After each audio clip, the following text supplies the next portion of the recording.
Good afternoon, ladies and gentlemen. Welcome back. We are here once again on Mount Schmoedown. If you have been here with us on Schmoes of the North channel, we'd like to thank you for watching our episodes, our past episodes that we've been uploading onto the Schmoes of the North channel as well. But before I continue on in, let me introduce my co-host, Ben Rayner. Ben, how you doing, man? I'm doing well. I'm looking forward to talk about this episode. It's going to be a fun one for sure. Yes, it's going to be a good one. And also, we had him here last week with us to talk about the celebrity matches, and we decided to bring him back again to discuss the Wangers. But John, it is so good to see you once again, man. Thank you, man. It's good to be back again. I appreciate you guys having me on again. I had a blast last week. It's good to be on this week for the Wangers, so thank you again. Yeah. Of course, I didn't introduce myself out to everybody who's new here or just tuning in. My name is Ryan Payne. Here at Mount Schmoedown, we do career retrospective on Schmoedown players or on just Schmoedown matches, and we discuss lineage, legacy, or pretty much, why they're just all about the Schmoedown in general. Why it's so fun to watch the Schmoedown. Why it's fun to engage ourselves with it. And this episode, we are going to be talking about the Wangers. Now, to many people who are only familiar with the Schmoedown, of course, the Wangers, it mainly comprised of RB3 and Christian Ruvokoblis or Cobster. But to those who actually follow the Wangers outside, the Wangers wasn't just a team; it was also their channel, their podcast. And the Wangers mainly consist of Cobster, RB3, Cody Hall, and sometimes on occasion, Ace Cabrera. So these are the four gentlemen that we are going to be talking about, their matches, their careers, impacts, pretty much what we liked about all four of these guys during their time in the Schmoedown. Now, one of them obviously is still competing in the Schmoedown, while the other three have moved on to greener pastures. Right, and Ace has been doing really well over on Swag. He's been killing it the last season and this one. He's showing how good he is at the Star Wars. This is really happy for him and happy to see how far he has come. What do you think, Sean? What do you have to say about this? Okay, so I remember just watching them from the Schmoes No Show and stuff like that, and of course when they converted over to Collider.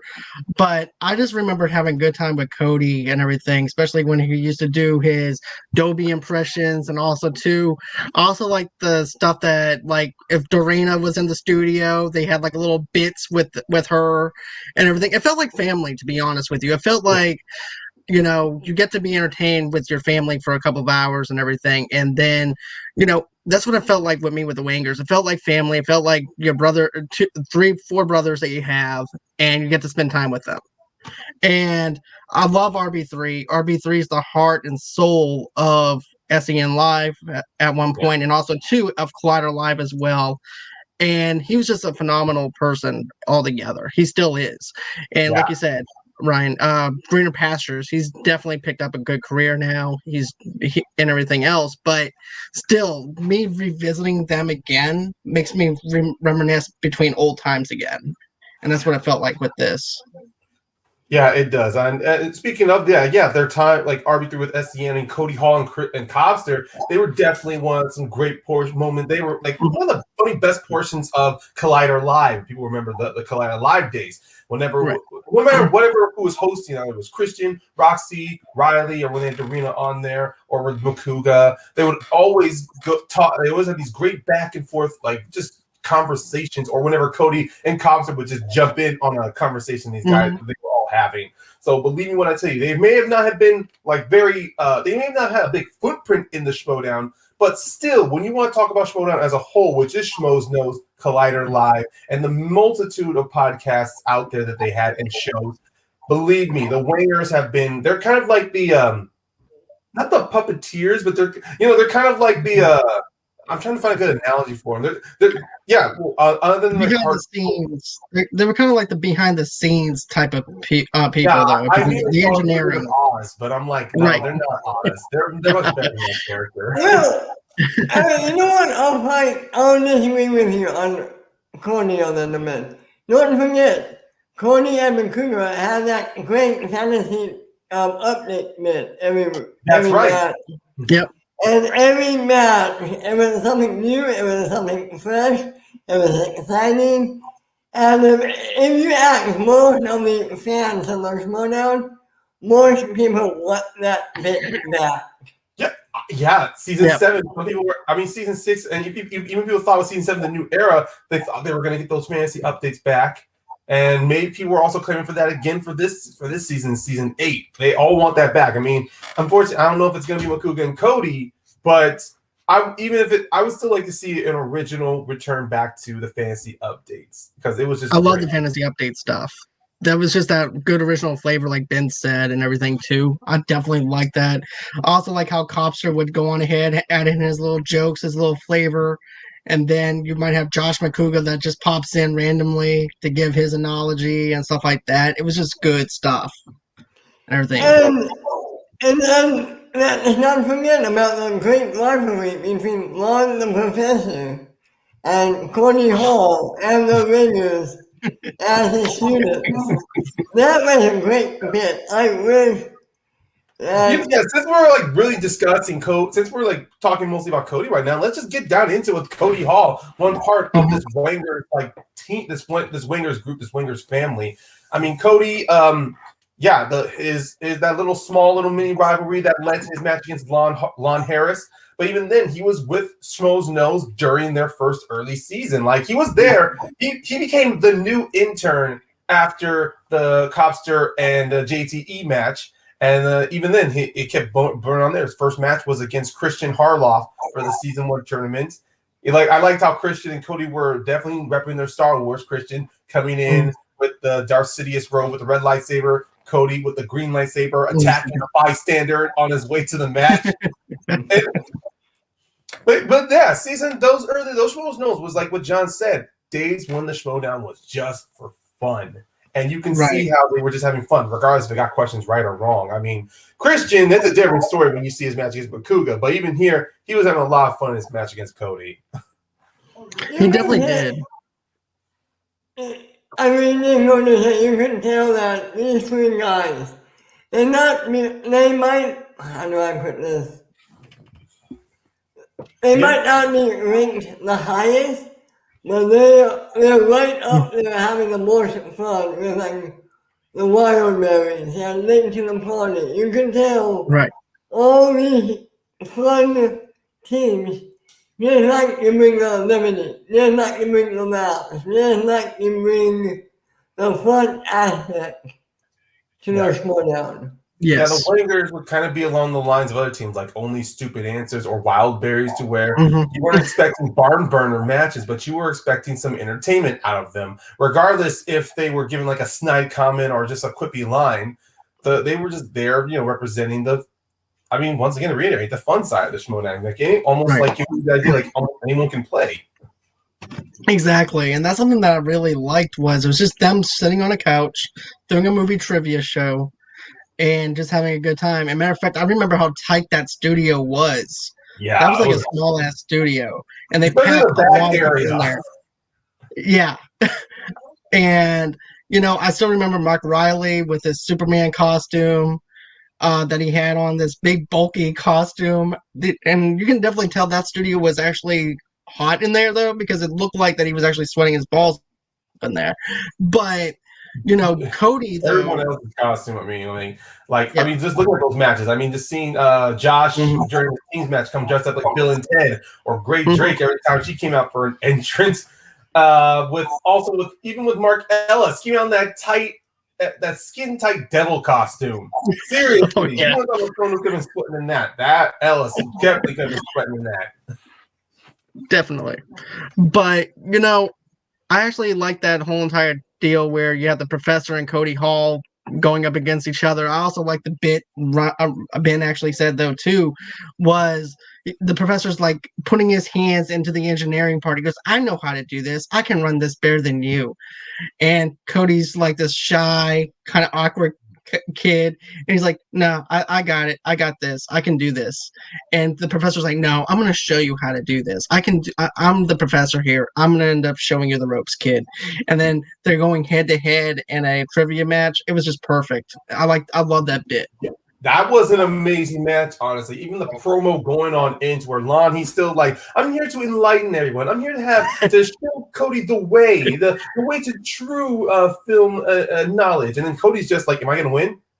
Oh, that's an actual question. Like, the funny thing is, he has an apple in his hand while he's talking. Terrible. It was a running joke that Cody Hall was not a great trivia player. But then, if this was your first match of Cody's, you'd be like, wait, are they serious? He's not that good. He just went perfect. Like he's one of the. There's like a small list of people who went perfect in round one, and Cody is among them in that group.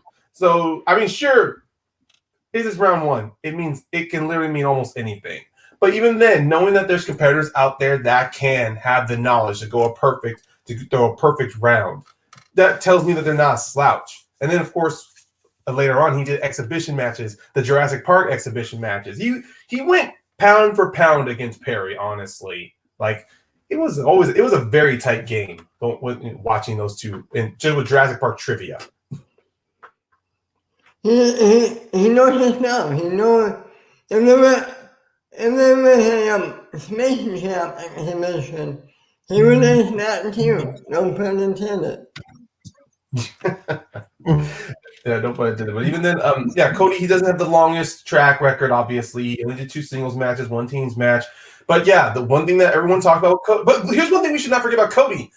He got drafted in season 7 to be part of the Finstock Exchange. So right. Even if he is not considered one of the best, he was still someone important enough in the Schmoedown for Finstock to go, I'm going to draft this guy. And sure, he never got a chance to play any matches, though. But during those times when they had, well, of course, we all know what happened in season 7. But even then, you see some of those matches, the Finstock matches in studios, that camera was turning towards Cody rooting on. It almost felt Christian had a plan to put Cody in a match against somebody. But then, you know what happened? We all got sentenced to be in our homes for a whole year, and we never got to see Cody at least play in a digital match at all. Now, nothing against Cody. Nothing against Christian. Scheduling issues or just, bad luck. But I would love to see Cody play in season 7 at least. Same here as well. I would love to see Cody be in season 7 and everything else. It's just crazy how schedules go, especially whenever you're dealing with quarantine. And then also, too, Cody having a kid now as well. Yeah. And trying to be a father. That's also another big step as well. So it's like how this on top of being a father and everything. And it's all about trying to figure out, okay, I got to go on ahead and put my priorities first a little bit. And then if I can, I'll come back later on to this. Because I still love what Christian's done for me, but I got to focus on my family right now. I got to focus on my other career that I actually got and everything. But I also thank Christian, too, for everything that he's done for me to get me to this step, because I would not have been anywhere if it wasn't for him. Now I have this other job because of him, because I can put him on my resume. Here's a question for you. With the FCL just starting out, Yeah. do we think we'll see Cody in that league at some point this season? That is a good question. And also recently, building on that, the free agency list was just released too, and I didn't see Cody's name on there at all. So maybe we could see Cody coming back to the FCL. Honestly, maybe just to play maybe a few matches. But it's all on him. It's up to him if he wants to do it. Right. Yeah, go ahead. No, I really want to say if he has time. He might not have time for all we know. Sure. And that unfortunately, especially during season 7, that was one of the biggest things. It was all about time. If people had time to, so there were some out there who could devote almost an entire day to record Schmoedown matches. But even then, there were still a few out there to where you just were not sure if they were gonna be available to record Schmoedown matches. I mean, it's one of the reasons why not many not many veterans from season 7 and 6 were retained for season 8. It was only like a handful, while they brought in just like a huge list of rookies. So to show that, unfortunately, with some of the older, more experienced veterans, time did become more of a factor compared to some of these rookies, to where they can make the time. That's true, because look at Josh McCouga, for instance, just as an example. I mean, he's on to other things now, other projects. It's just as time goes on, there's other stuff that winds up falling on our plate and our schedules get busy. So now it's time to make room for new people, new rookies to be on that Mount Schmoedown list and everything. And, to me, there's actually a privilege to be actually on that Mount Schmoedown list and everything too. So I like the fact that, they're getting fresh blood in there. They want it just as much as the other contenders are.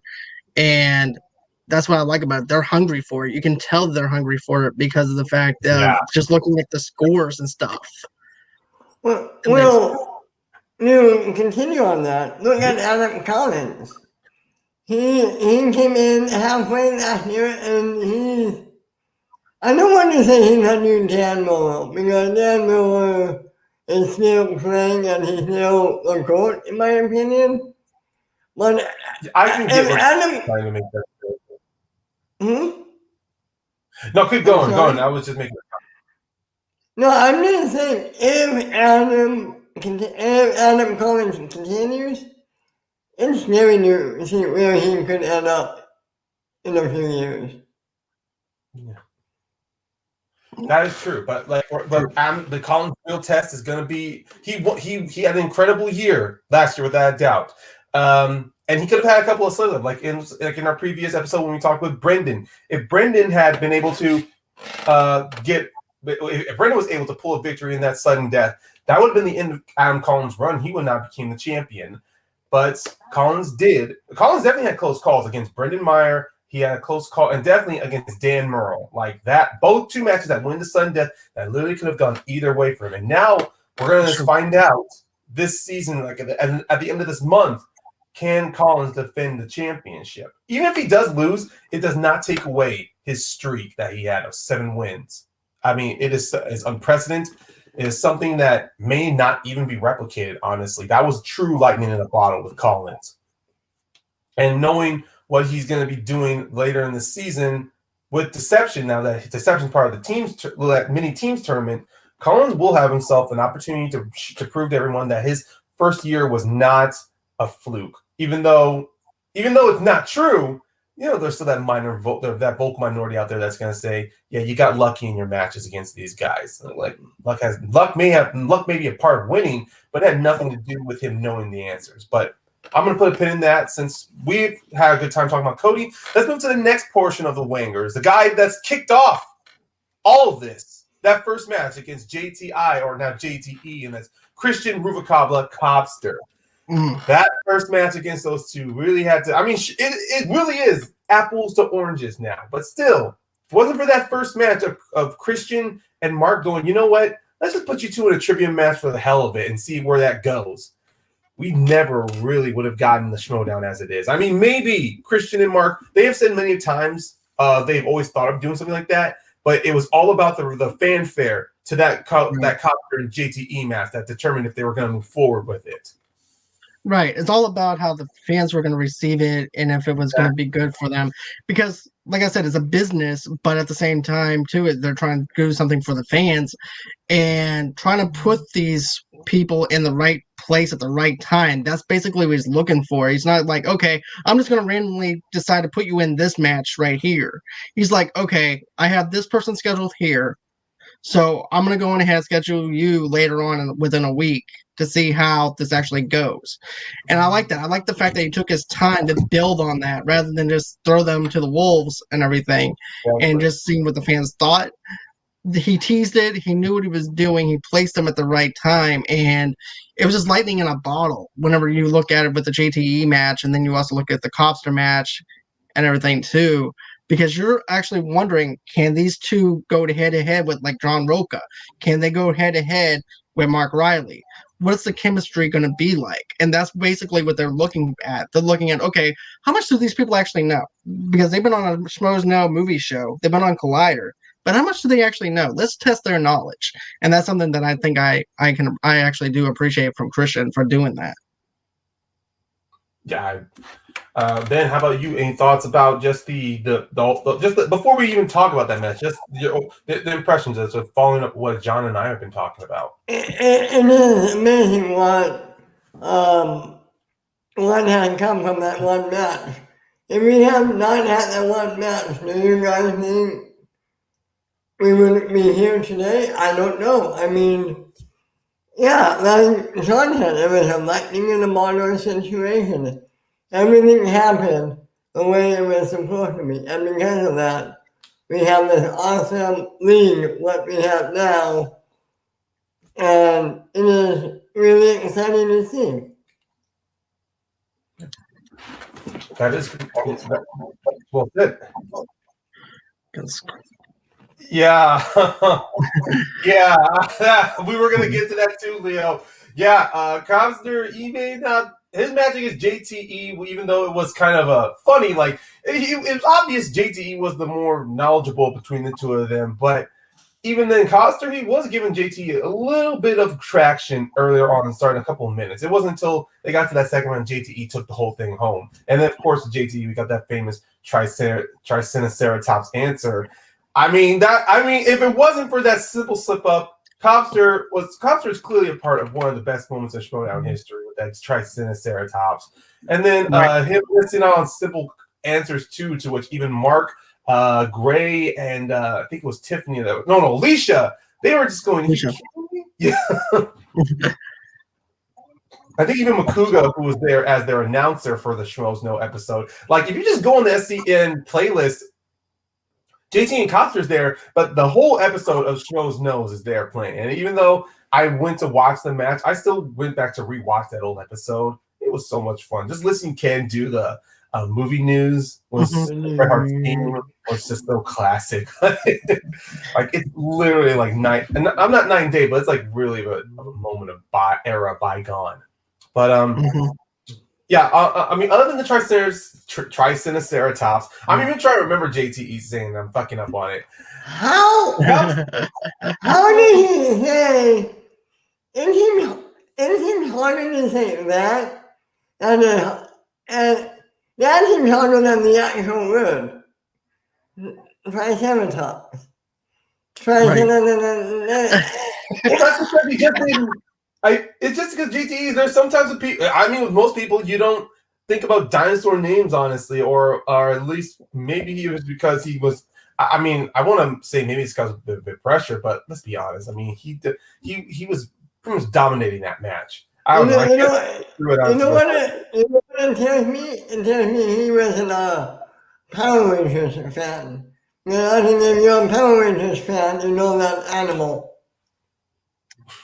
All right. Also, too. Oh, sorry. No, go for it. Go for it. Okay, but Christian used to rip on JTE though too for mispronunciation of names though, because I remember every single time that you turn around, he would like mispronounce actresses' names and actresses all the time, and Christian was like, "Sorry, but that is like incorrect."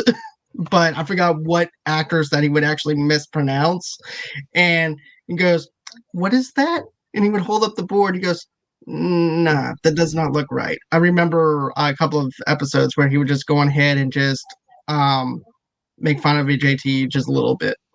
Well, there's two iconic that come to my head. One is Geppetto. Oh yeah, Geppetto. That way he smelled it.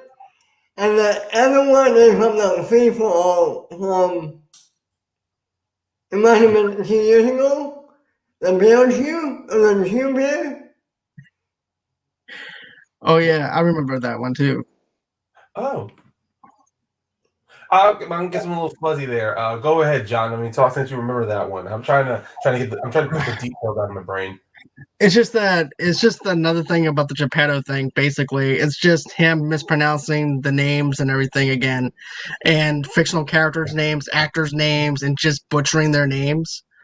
And Christian has to go in and said, "I'm sorry, but how did he actually say Geppetto? I forgot how he said Geppetto." Ben.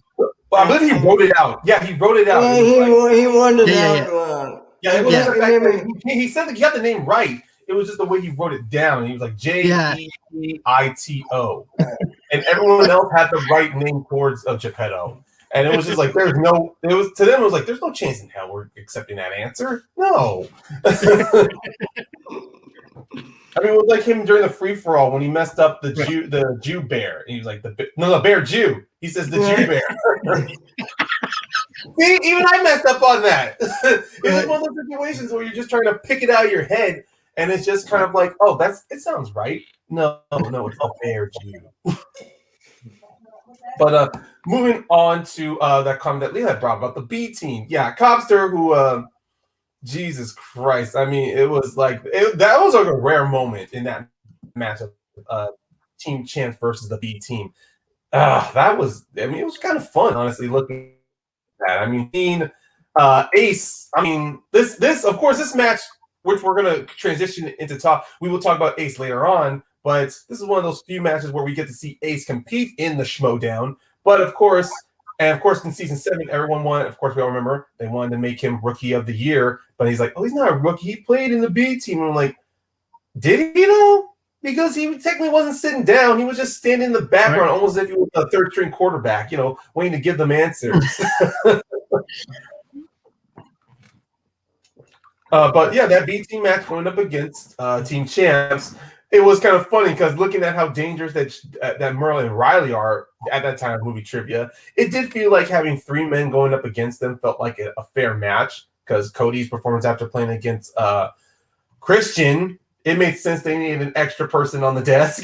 And Coster wasn't that great himself. And this is not taking jabs at these guys. I'm pretty sure they take a last self-deprecating humor at themselves as well. But it was just clear here that this was just a match to get. It was like at the time, this was Christian going like, yeah, we're going to make them look good. Hey, what's up, Matt? How you doing, brother? I mean, it's just kind of like one of those times in the Schmoedown where Christian will pair somebody who they know is a great trivia player, then they'll pair up against somebody who just wants to play. And then when you look back in hindsight, you go, was that a fair matchup, though? I mean, maybe on paper it looks good, but it's like hard to see that execution, which is why this is one of those matches we're talking about, B team versus Team Champs. Did it make sense? Maybe on paper, but then when you see an execution, yeah, it looked – I'm not saying it was a mess, but it was really like – oh God! I mean, Matt and Dan, they were just there to play. Coming out in, they were like dressed in 9 in suits, wearing matching caps. Dan was a movie fights champion. Riley, current singles champion. So it was clear that you either need to tie with these guys or be 2 points behind them, or you were just done. Right. And that's another thing, though, too. Like you said, from paper, it looks great, but then you're just throwing them in. It's like David and Goliath, pretty much. You're hoping, here's this one person who's never competed into a Schmoedown match, and then hoping that he would actually wind up winning. And he's going against all these contenders that's bigger than he is, hoping to actually knock them down. And that's a big competition to actually have to go up against.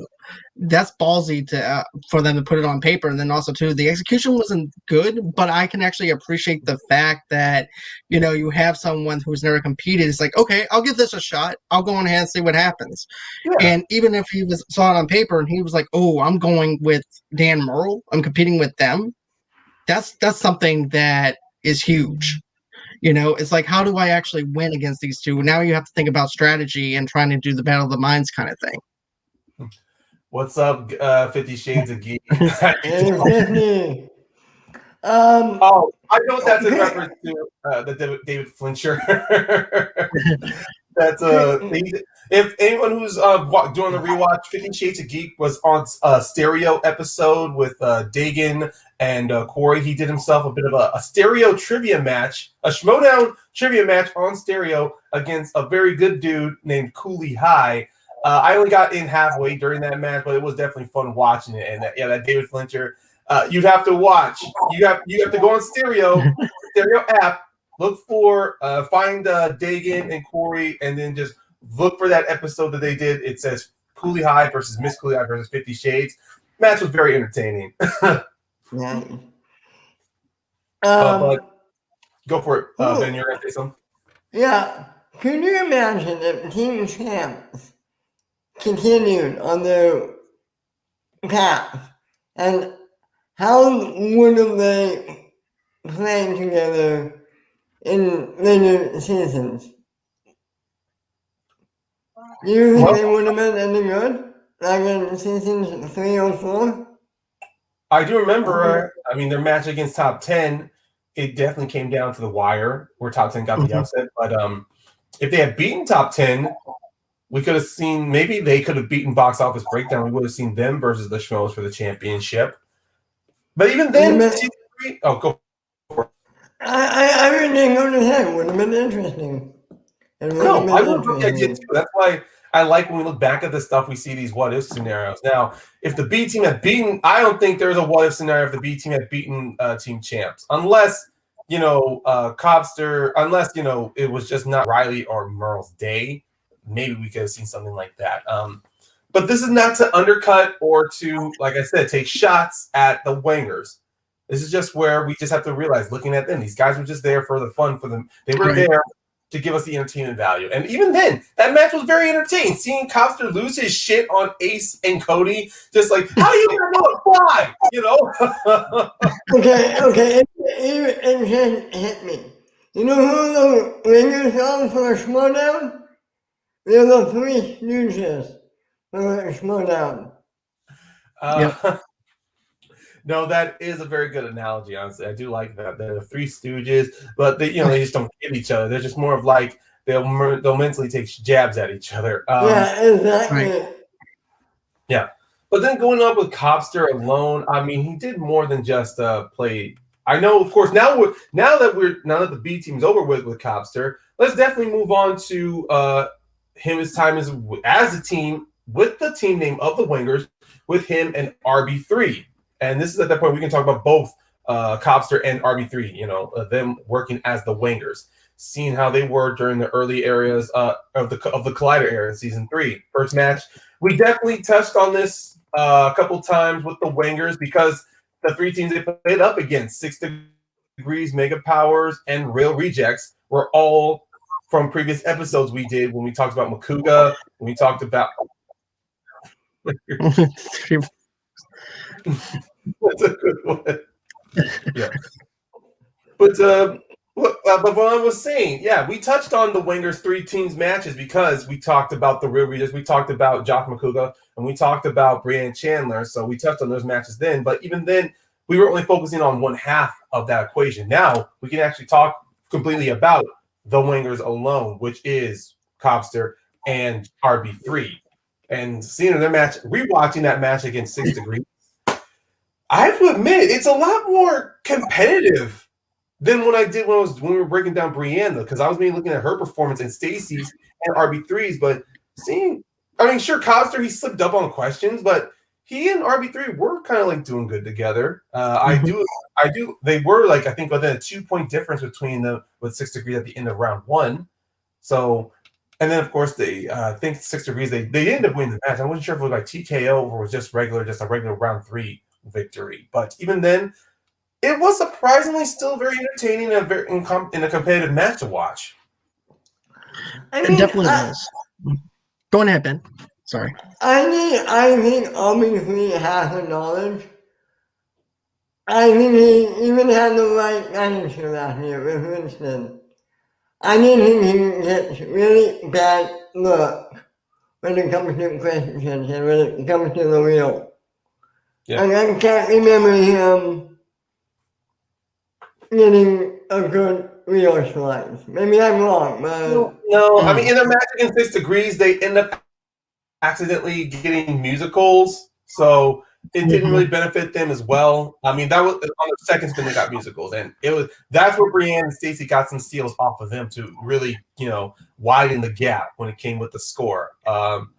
I believe they did get a couple of steals off of Stacy and Brienne, maybe just one.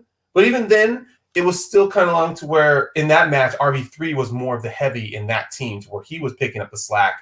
I know in their match against the Mega Powers, Copster was definitely picking up there, but that was like between four gentlemen that was just there to play movie trivia. You could have easily to that match with the Mega Powers. It could have been, oh, you guys want to play a trivia match? You want to play a trivia match? Great, let's just go out there right now. Like, yeah, they just did that within seconds instead of like actually putting some planning into it. Now, once again, this was when they were just doing this shit for fun. Only a few people were taking the trivia serious at that time, but these four weren't. And clearly, oh my god, that match, Bakuga. I mean, we watched that. Seeing Bakuga just feel heartbreaking because he was not there. He wasn't putting on the performance that he's normally known of him. And seeing the fact that the Wangers really did come close to winning that match, getting that first victory, which was insane. That was. I mean, I even watched the 3 matches just recently, to be honest with you.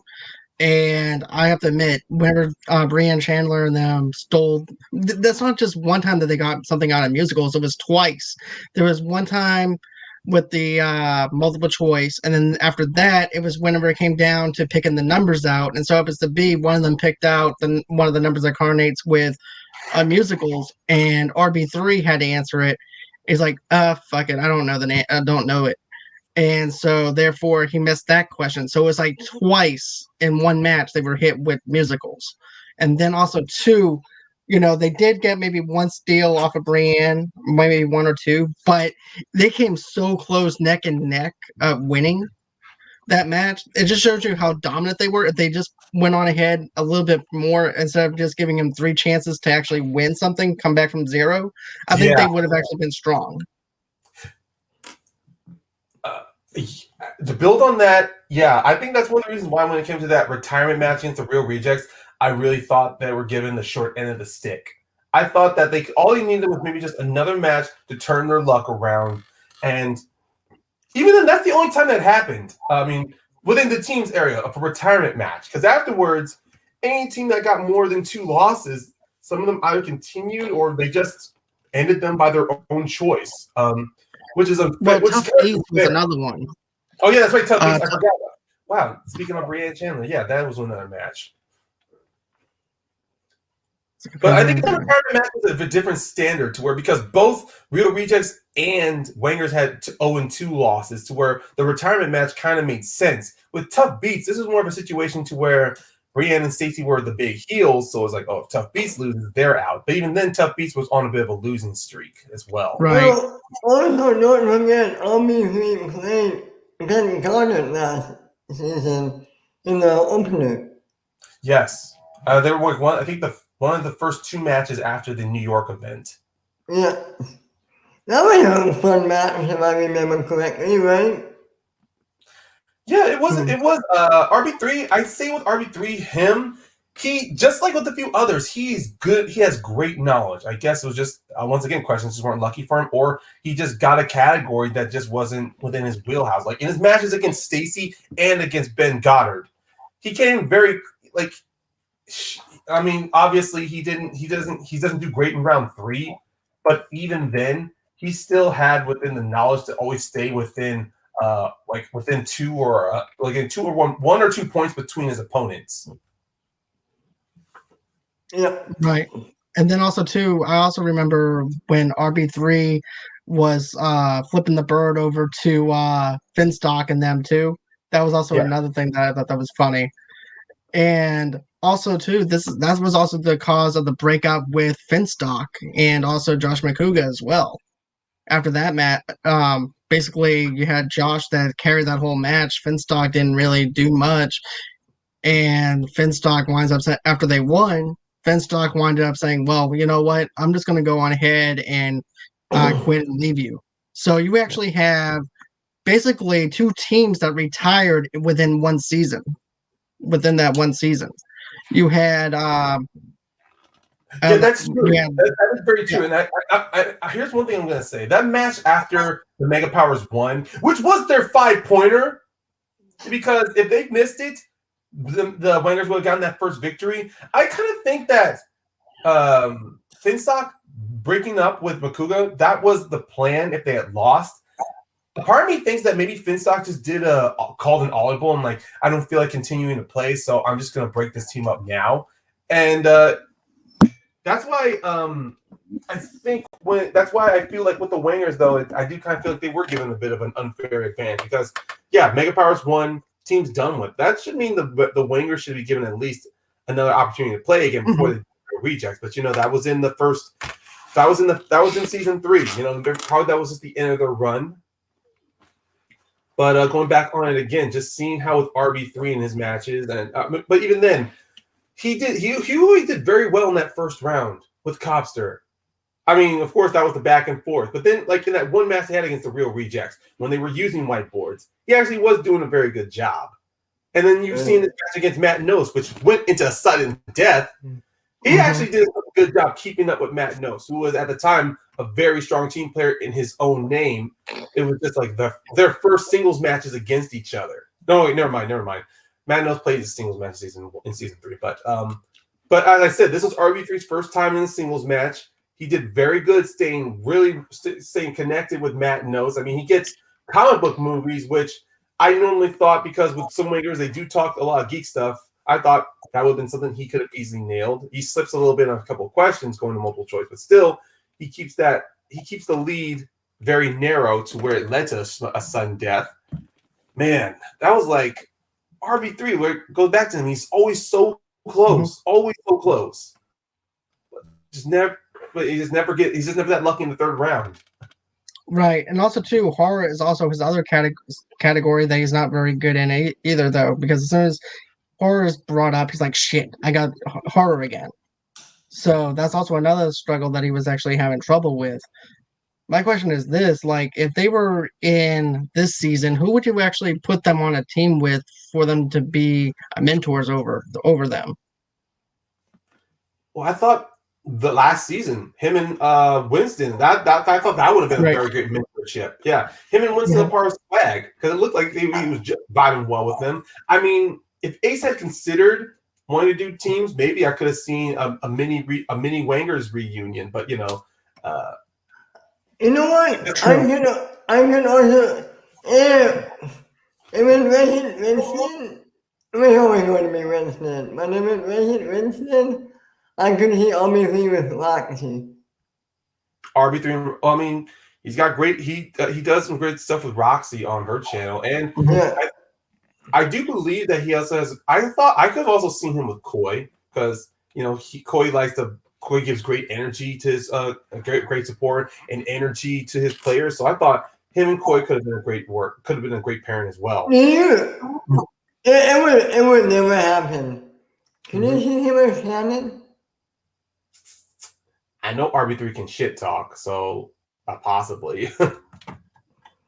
Wait a minute, hold on. There was a comment on here earlier on. I think, that comment to where that Cobster moment where he broke up with the Young Bucks. I mean, that's before we get to talking about Ace, which we should definitely be talking about Ace, but driving back onto Cobster, even after that retirement match, he and RB3, even though they were done as a team, it looked like Harloff had plans for them like outside of playing teams, because them joining with the Wildberries to form with the Real Rejects, because after that match was over, Real Rejects and Wangers all decided, we're just gonna become this nice this faction together, call themselves the Young Bucks.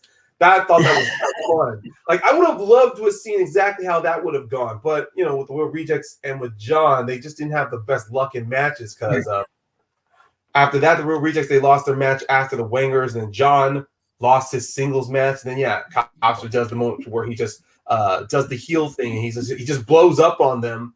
But then I just loved afterward, it went from a Copster moment to an RB3 moment, to where the Rejects going, okay, he's out. RB3, you're our manager. And then RB3, he just jumps in character, and he's just like, yeah, that's right. We're going to be doing real stuff right here and working. Forget Copster. He didn't want to come with us. He's out. It's right here. RB3, Young Bucks. We're just going to. And then he drops an F-bomb too. Like, this was just RB3 just going off the cuff, which was hilarious to me. Just like, just go to the, even if you're not going to watch the entire Humphrey and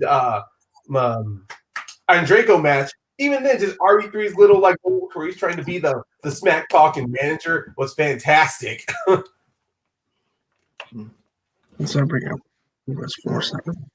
Yeah, it did because even then you look at Josh's reaction though. I mean, it does feel like that was because he was caught off guard at that moment. He's like, wait, what are you talking about? Like maybe Christian just told them before they started rolling the interview that he was going to do that. But even then, I thought that would have been I thought that I don't know. I mean, I guess maybe just that Gucci just didn't want to. He felt more better as a manager, which is why he didn't. He only did sporadically. He only played matches sporadically though. He didn't play it all the time. And then funny thing about what if. Like, what if this happened? What if that happened? Yeah. I mean, you know how much wanted to do those what if matches? I wish he would do those. Those can be really fun to watch. I do feel that maybe that's like in his pocket, but it feels to me that those were going to be studio matches. Those what if? Oh matches. yeah. Like exhibition matches with the Schmoes going up against Patriots and Mark and Christian going up against each other. Those felt to me very like studio matches, honestly. And what if way back when? What if Dan Miller meet Guy? What happens then? Christian has not been shy saying that he immediately would have had Sam going up against Dan for the championship. Right. He was never shy about doing that. Like he does reveal in like after like on SCN or like during that live shows some of the plans he had on whatever happened on Lost. Like most famously, he did say that if between the DC Movie News and Team Action, if DC Movie News had won, Mike, Gertler, and Johnny were going to turn heel and leave Roxy in the dust. And then if they lost, it was just going to be Mike only. Christian has said that. Can you see that whole team? Oh man, that would have been awesome. Well, yeah, that's why Christian likes having these plans down there. Even he says on his stereos, like he wants to have these little plans written down. So just in case a match doesn't go the right way, he wants to make sure he has a backup just in case. He maybe doesn't want. He doesn't want that to happen again, like when Guy beat Molo. You could see in his face, he had no idea what to do with that. Yeah, that I think that's one of the reasons why it made sense. He did a mini little tournament. He did a mini little build to Bibiani's championship because Guy he wasn't going to give it to Guy immediately, so Guy had to prove again. If Guy beats Riley, then he plays Roca or Bateman. He beat Riley, and then whoever won that plays Bibiani. That's a fun what if. What if Guy had beaten Roca? We would have seen Bibiani versus Andrew Guy for the championship. Oh my god. That would have been awesome.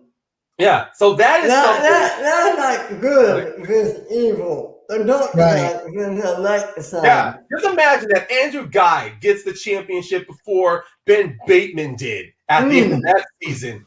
Oh my god. That would have been something that, no disrespect to Action Army, but the Action Army fans would have been flooding the Facebook page's Twitter with Andrew Guy holding the singles championship. Like, this is no disrespect to them. They are Call to Action's a great channel. I like listening to all of their stuff there or rewatching. Can never watch it live. But knowing them, like most fan bases, they really would have put that in your face. Just like when Ben, kind of like when Roca became singles champion again, or when he became champion with Dan Murrell. The Outlaw Nation fans, they were putting that in our faces. So it's nothing to say that it's all negative or so. It's like when you love something so much, you kind of want to post your proudness. But now, before we'll do a final battle with all three of these guys, but now let's get to talking about Ace Cabrera. Ace Cabrera, who without a doubt has been the highlight of season 7. The one guy you did not expect to actually, the man who coined, not coined, but he was the inspiration who brought to the forefront mainstream Upset City was Ace Cabrera. Absolutely. It all started with his Star Wars tournament. Yep. Do you think when I forget who got comeback player of the year last year? Was it Snyder? I think it was Ace. Maybe it was Ace or Snyder. It was between Ace or Snyder, honestly. Because Ace did win a couple of Schmo awards. He did. See, they but yeah, because to be honest, in the main conversation, it was between Snyder and Cabrera. I know there was more people onto the nominations list. I mean, look, I don't have the list on me right now. I don't have the list of who won. But even then, when during the entire season 7, who was constant in talks of comeback player of the year? Ace was in that forefront talk, and so was Snyder, especially during the singles tournament. But talking about with Ace though, when he gets drafted, of course, some people knew him from Schmoes knows. Some people were general fans, did not know who he was. Thank you, Leo. Thank you so much. Thank you, Leo. But yeah, that first match he had against Robert Parker for IG, he gets knocked out. Not the greatest there, but even then, Ace said in this promo that there's no pressure behind him because season 7. I mean during the draft, Ace got picked up like later, like after round 5 or 6 in the draft. Robert Parker, he got drafted very early, the 2nd round pick.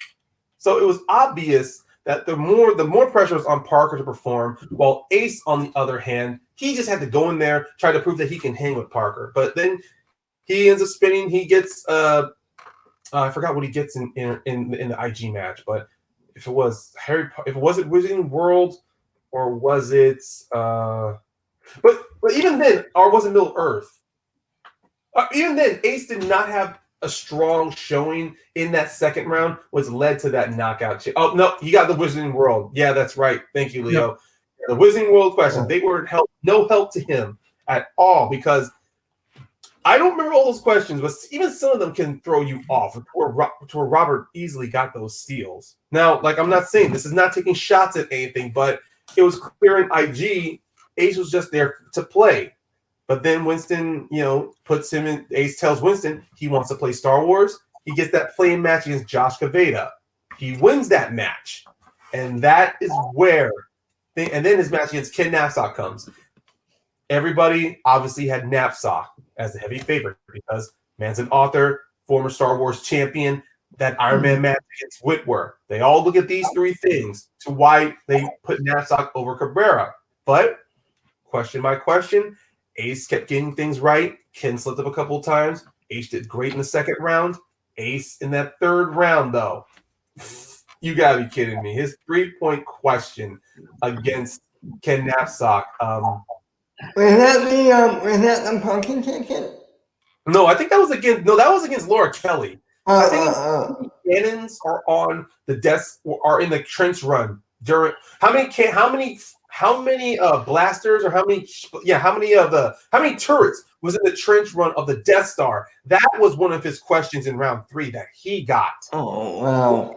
Nails it without. He takes a couple of seconds to collect himself to make sure he gets it right, but he gets it right and he wins.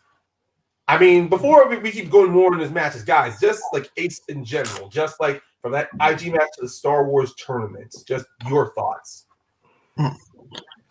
I'll let Ben go first, and then after that, Yeah, Ben, you go right ahead. He's incredible. I mean, what a pleasant surprise it was seeing him come back and knock each one of his players out of the way to get to the spectacular, the original tournament, to get to the spectacular. Yeah. It was beautiful to see, and Winston was the perfect manager for him. I don't see him doing this with anybody else other than Winston last year. He was right at home as well. Sean? Okay. I have to agree with y'all. I mean, he's pretty much like the comeback king if you think about it, especially in that 3rd round. He just comes back swinging, and then, he just doesn't slow down from there. That's just gained his momentum, and then he's just on target through the whole entire thing. He's dominance whenever it comes down to certain culture within the IG and everything, too. And he's also the one that I would actually have to say, if there was like a Mount much more for like Inner Geekdom, I would actually put him there on that because of what he's done with the Inner Geekdom as well. I mean, he's pretty much the comeback of the whole entire deal when it comes down to the Inner Geekdom stuff. But he is definitely I'll let you finish your thought before I build on that. No. Go on. I'm done, man. Go on ahead. All right. Well, I just wanted to build on the fact that Ace had one IG match. He's back with swag. Obviously, everyone knows he's going to Star Wars. But what if Ace wants another shot at IG? The fact that IG is now expanded to where now is not as deep cut of questions as it was last season in season 6. Like IG is now taken another turn by adding in swashbuckling, dystopian future. They split up Superman and Batman as its own slice. It split up Spider-Man and X-Men as their own slices too. Now the fact that even it's definitely more spread out, but even then, if Ace really feels like if he feels like, you know what, he wants a shot at IG, kind of like what Damon's doing. Damon wants to do both IG and Star Wars. Do you guys see Ace maybe this season or just maybe playing an IG match? Yeah, I can see him playing IG. Why not? I think he'll do great. I think he could do great. How about you, Sean? Yeah, I think that he would actually be perfect for IG, to be honest with you. Like you said, Ryan, you have the wheel that's more expanded out now with different categories rather it be jumbled into one section. Because here's the thing, whenever it was jumbled into one category and everything else, you had like a mixed bag of different things that happen in universes. With this one, you get to split it up and say, okay, this one's for Superman. We're going to go on ahead and just do questions just on that and then see what happens with it. It's more spread out than ever before. He's going to take down Star Wars. And then after Star Wars, I see him going more into the IG back where he started from and finishing that out. Now that it's actually been spread apart now. So I think that it will actually benefit him and everything now. Yeah. Anyway, the reason why it was just like a nice query was because we just saw this season with these new slices being added into IG. Mm-hmm. Everybody is on a level playing field now. There's no longer dominant competitors.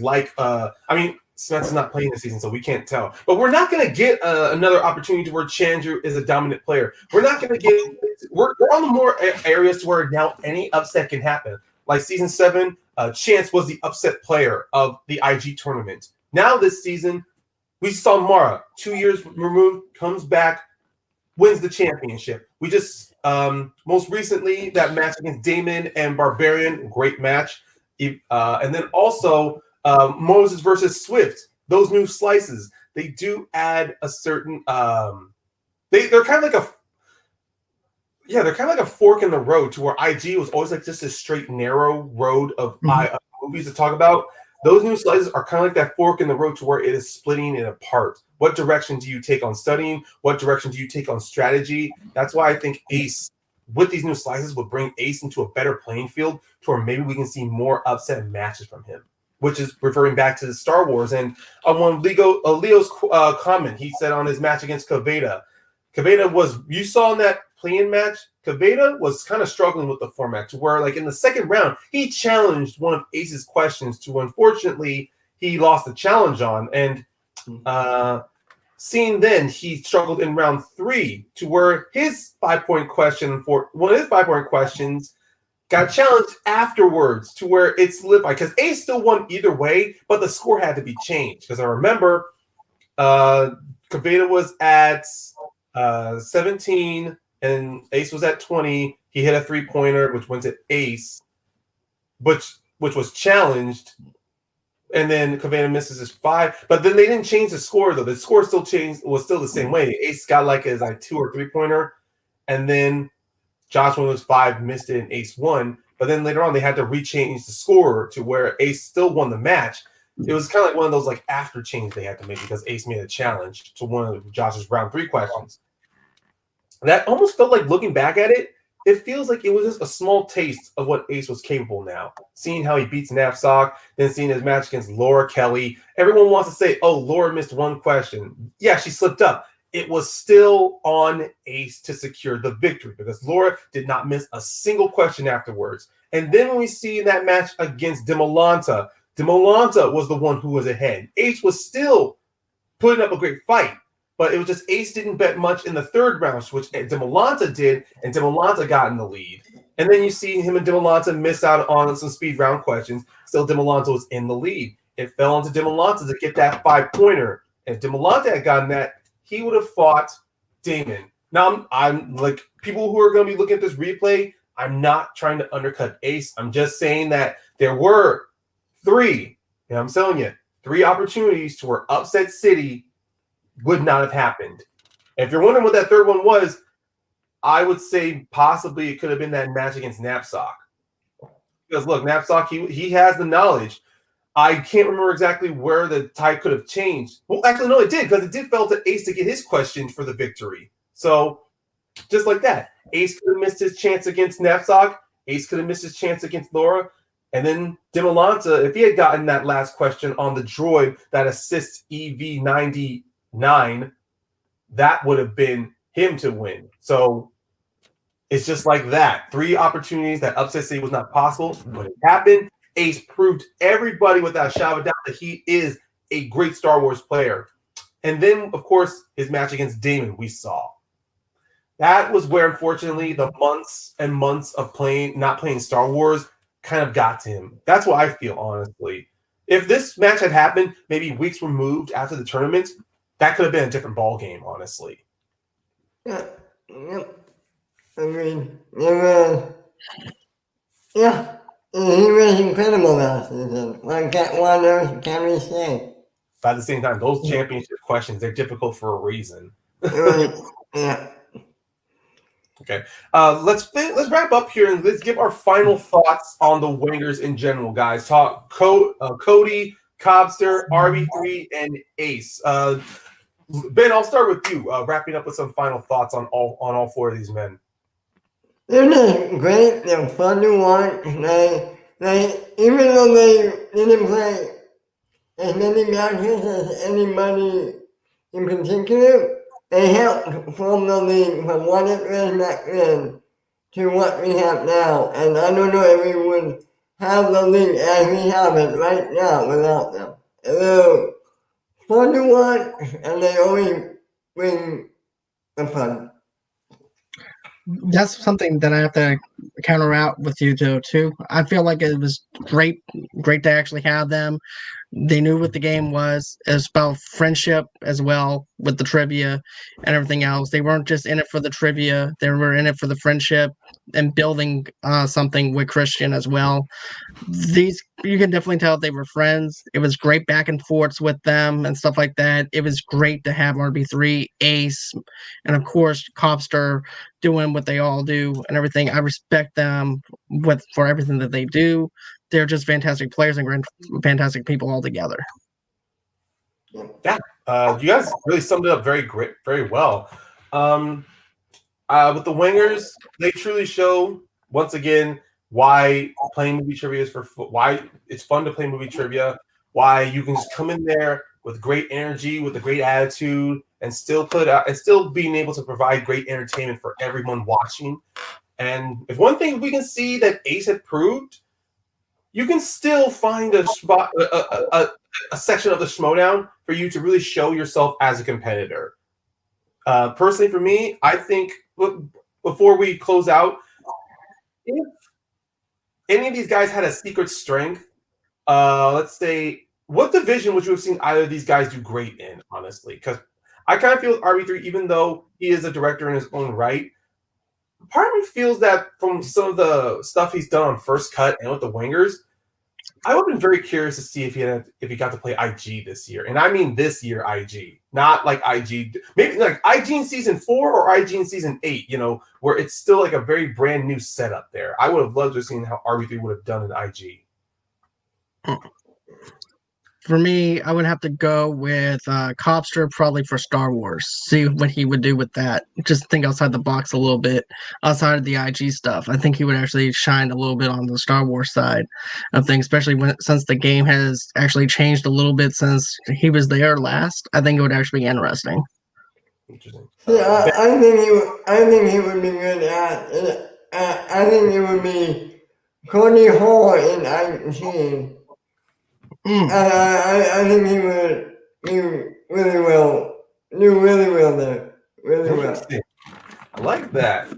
Yeah, I kind of like these little things. If anybody in the chat likes to think, even if anyone in the chat has any interest things, I mean, You can leave a comment on the video to what you think about the Wangers, and I mean just about their overall career or where you could have seen their future in the Schmoedown if they had still kept playing, or any possible what-if scenarios with all four of these men. But wrapping up here, John, thank you for once again being with us this week. Tell the good people where they can find you. All right, you guys can actually follow me on Facebook at Movie Lovers TV Lovers Night over there. Also, too, underneath the same brand, you can also follow me on Instagram, Pinterest. Also, too, at Movie Lovers Unit on Twitter. Also, at John DeGorio8 on Twitter. Of course, you can go on ahead and go to www.movieloversunite.com for all your entertainment needs and wants. Also, too, guys, go on ahead, subscribe over to the stereo side. We also do some shows on stereo as well at Movie Lovers Unit over there. Of course, if you want to reach out to me, you go on ahead and send me an email, movieloversunite@gmail.com, and that's everywhere they can actually go on ahead and subscribe. And of course on my YouTube channel as well at Movie Lovers Unite. Very cool. All right.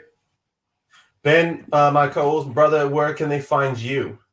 You can find me at my Twitter at BenRadio2. You can find me on my other YouTube channel, the Media Studies Network, where we do shows there.